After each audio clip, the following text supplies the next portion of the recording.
Hi, welcome to Sugar Free. This is your weekend reading for the 20th and 21st of October 2018. I hope you're well. We have a spectacular sunset outside here. I've been out in the garden cutting back brambles. And a lovely day. So I'm just going to give these one last shuffle. Oh.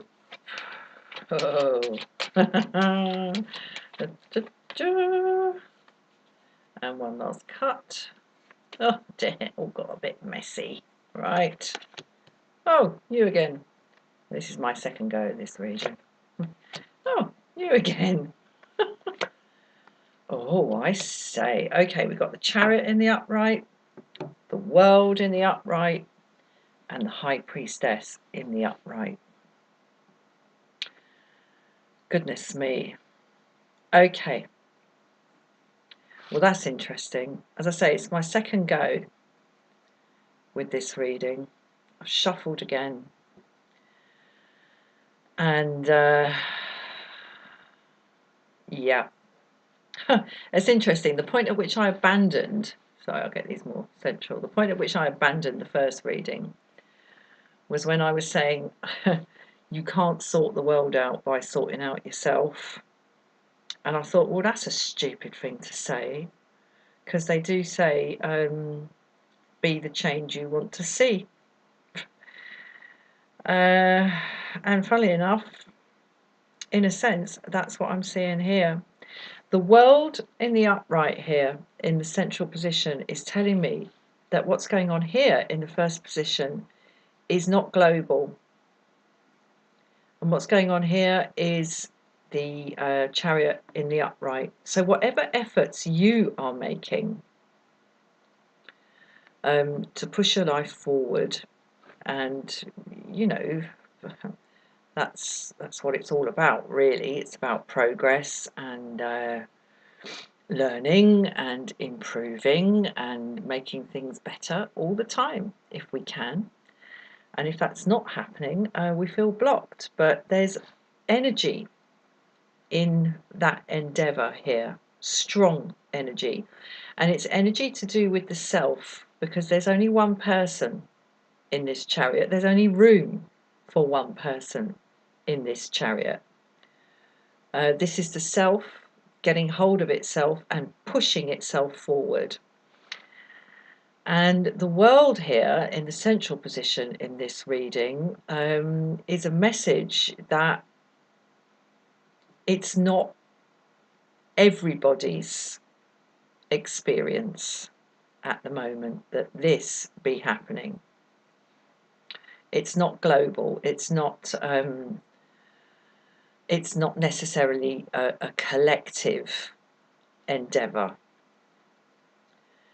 And perhaps there might be some expectations of others this weekend that they also take hold of themselves in the way that is clearly happening here, to mirror what's happening with the self. The key to power here is the High Priestess in the upright, and this is a deeply individual card that oh God, no, it's both, really.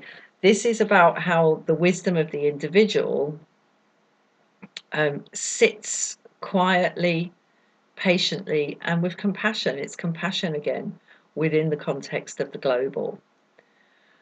There's nothing to be gained here from expecting others to be engaged with their lives in the same way that we are engaged with ours. That's our business, and our business alone. And even understanding that affects how we engage with others, and essentially letting others work through stuff at their own pace. Because this chariot is about pace, it's about momentum. You know, it's the last card of the first third of the tarot cycle, and it's the point where we've really built up some momentum and we're feeling very sort of strong in the self. And as I say, the world in the upright here in the central position is just a word of not caution, but a little reminder that what's going on for us might not be going on for everybody else. And yeah, key to power here is to sit quietly with your own process, whatever that may be, and not expect others to be working through their shit the same way we are working through ours, which we clearly are engaged upon in quite a serious way here. Right, let's get some clarification. Okay, 6 of Cups in the reverse. Well, I wonder whether this might be working through losses, disappointments, not necessarily regrets, I would say, because this is the card of nostalgia, the card of memories of childhood, and I am very, very clear that whatever difficulties, limitations, problematic elements there were during childhood are completely not on our shoulders. It is the narrative of bad parenting that tells the child that the problems the child is having are the child's own. That's just poor parenting. I think perhaps there's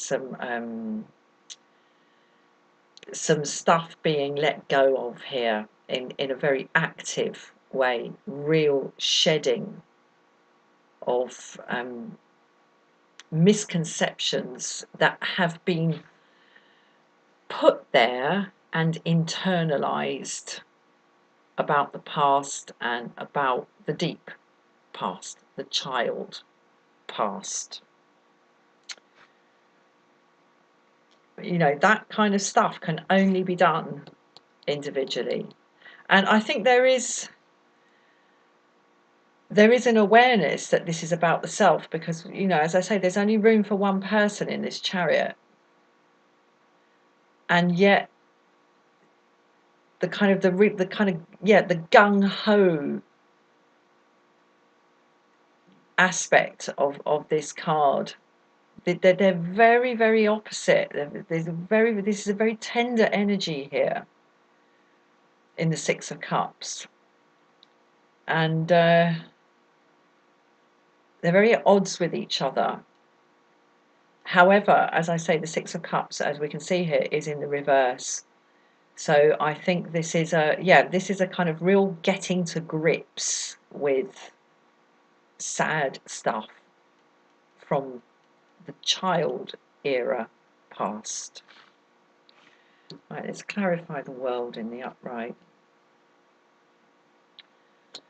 Okay, well, what I was saying, we've got 7 of Swords in the upright. What I was saying about expecting other people to be on page with us in this process here, with the Chariot in the upright and the 6 of Cups in reverse. I think if people are not, there is a possibility this weekend that we will feel like we've been betrayed, that we will feel like others should be engaging in a similar energy to this first position pair of cards here, and that if they're not, they're somehow taking something from us, taking something away from us that actually belongs to us. I mean, what we don't know in the 7 of Swords is whether the person like running off with the swords is from the enemy camp or is defecting to the enemy camp. We don't know, but there's certainly some sense of skullduggery and treachery involved in this card. That could really, really hold us back if we see that as others are not necessarily engaged with themselves in the way that we are engaged with ourselves, that they're somehow letting us down. Okay, so a little word of caution there. Right, let's see what we can clarify for the High Priestess in the upright. Okay, we get the Seven of Pentacles in the upright. Okay, a 6 and 2 sevens. Well, he's working here on his own, and he has been working here on his own for quite some time. But he has helped these pentacle pumpkins to grow on this plant. But what's actually making them grow is the force of nature. He can't make them grow. All he can do, and he clearly has been doing this, is help them along. So what this is telling me is to work on ourselves, by ourselves, not expect others to mirror our process, and certainly not get cross with them when they don't, and understand that the matter of growth, karmic growth, which we see here in the Seven of Pentacles, is slow and is in many, many respects out of our hands, because the force of nature that makes this grow is not ours to wield. We can only ever help it along quietly by tending the process. Right, let's get one from Kuan Yin.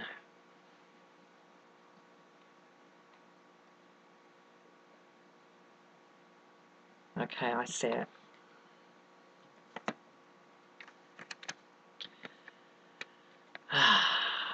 Okay, we've had this one quite frequently recently. Her hand gentles the war.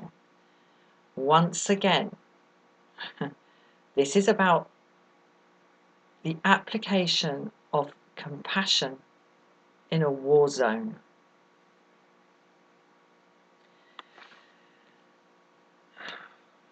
All my readings seem to be about the power of compassion at the moment.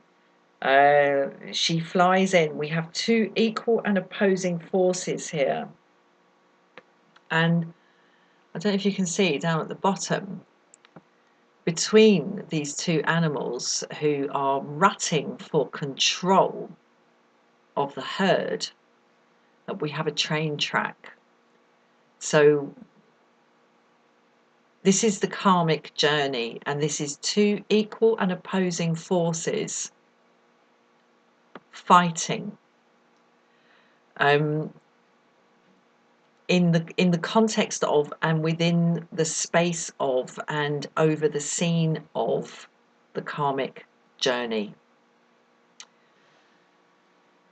And this is compassion flying in to stop this war.